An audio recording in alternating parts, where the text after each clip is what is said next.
Welcome to this tasting edition of the Great American Whiskey Cookers. We're here at Quincy Street Distillery in Riverside, Illinois. Historic Riverside, Illinois. You need to check that out. And if you want a history lesson on it, Derrick is the guy to talk to. But right now, we're tasting through some whiskeys. So Derrick, what are we trying next?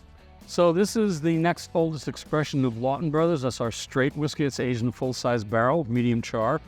You just had the 2-year-old. This is the 3-year-old. Yes. No different except how long it's been in the barrel. So it's just age on the barrel. Just age on the barrel. And the main thing here is we're just trying to get more oak flavors. Okay. So this is 3 years.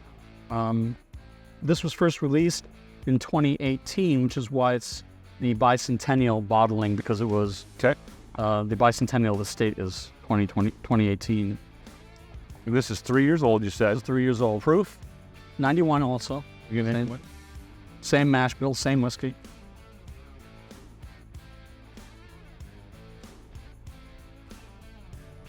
That's a completely different whiskey. A little more complex. The nose was nice. It was sweet. But you got more oak. Yep, the more oak on the Oak is there, right? The finish again is really short for me. It is short, but the oak is starting to show up Yeah, in the finish.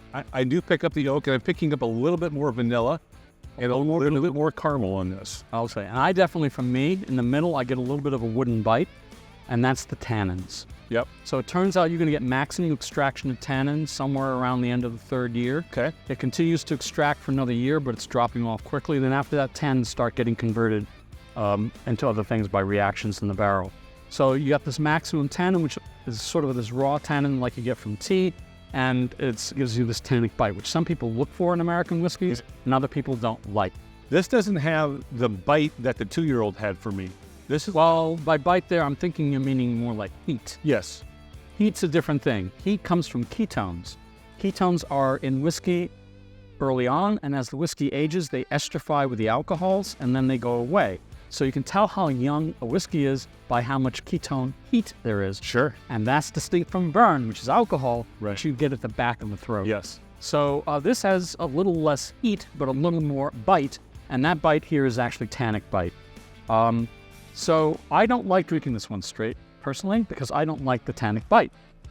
I like to see that. I don't like it. On the other hand, I mix with this a lot, and that's because then I can balance the tannins with the other mixes in the cocktail. This is what we typically use for our old-fashioned. We can use it in our sours as well, even though we sometimes use our bourbon spring. And this is a very nice whiskey as well. It is. It's different than the 2-year-old. I mean, it's a little bit more complex. It's got a little bit on the palate. It's got more of more of an even feel across my palate for me. Yes, I think that's right. And it's more, you're feeling it change a little bit throughout the taste, and you get a little bit of a finish. The other one literally just disappeared. Right. But you don't get I get a more obvious caramel nose on the 2-year-old. This one, that's not gone, but it's got other nose on top of it. So Fantastic. So that's our 3-year-old. Great. Well, if you're ever here in Riverside, Illinois, swing into Quincy Street Distillery and give these whiskeys a try. I'm Jeff for the Great American Whiskey Cookers. Until next time, can't be good, be good at it. See ya.